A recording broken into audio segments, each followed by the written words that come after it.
Cute little faces, no? I'm Yeah. afraid if they get too active or don't mind Mama, they'll be locked up again in the pen back there. That's right. I can't believe Nancy's not out here. Yeah. She was. Was she? She came over here. Did she? Oh, okay. Yep. Well, don't know where we'd be without our little dogs. We have our little territory disputes at night there in the bed. I go to. When I was about 16. Yeah. 16 or 17. Yeah, that was down in High Island, which was about 80, 90 miles from home. It's down there right on the Gulf. And you drove yourself all that way? No, from- I didn't drive myself all Oh. the way. They left the truck with me. Oh. And I would stay down there by myself for 3 or 4 days and had a 22 and some fishing gear, some food, and I'd drive around the rice field, button up ends, you know. Big old water moccasins come slithering out. It was fresh ground. I mean, Yeah. you couldn't all you could see was rice as far as you could see, and you could go a couple of miles that way, and there was the Gulf of Mexico.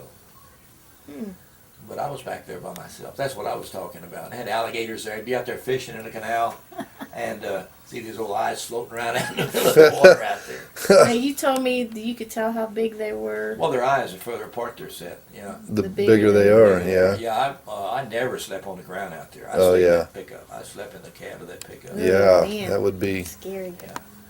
Huh. I always wore boots out there too in those levees because Yeah. those snakes would up there in those big levees. They were clear down here, but you had to shift water from one to the other, you know. And there were what they call rabbit ears, huge plants, wild plants. They would grow on the levees because they didn't try to weed them out, and the snakes would stay in those things. Yeah. So what was your job out there? Just taking care of the rice, making moving the water from one cut to the next, so that it could grow.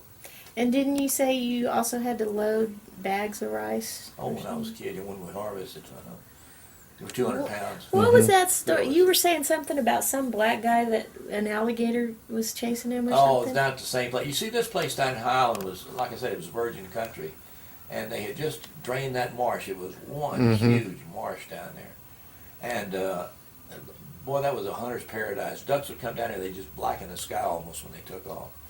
But anyway, I wasn't down there this particular one. I was up in Finette that day, and but this black guy, they had this big canal, and it was nothing growing on the banks. It was still clay, you know, and everything. He went down there to look around and relieve himself, and he was about from here to that window there.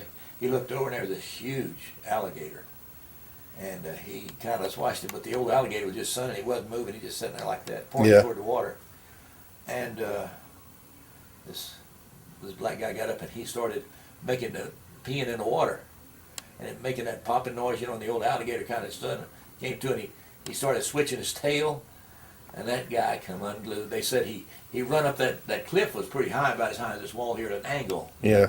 The wall, and he'd run up there and he'd go about halfway and he'd just slide back down. And he finally got up by going angled and he called Johnny Blanton over, who was his boss, and Johnny got a shotgun, and they shot him and stunned him. He thought he'd killed him. Yeah. And they The put that crocodile, not the black guy. Well, the alligator. Anyway, when they got that thing on this long flatbed truck, you know how big those big flatbed trucks are. Yeah. His snout was about that far above the cab, and his tail hung off about that Oh my far. goodness. And when they got him chained down with boomers and everything else, they were standing there talking about 15 minutes later, and that darn thing come alive. And here they were dressing him around all that time.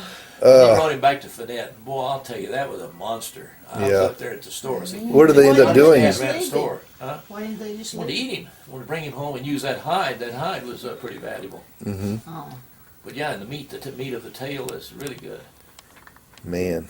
That was a Have huge you ever eaten it? Oh, yeah. Plus, they probably wanted to get him out of. You got a present. Why don't you turn the TV off or?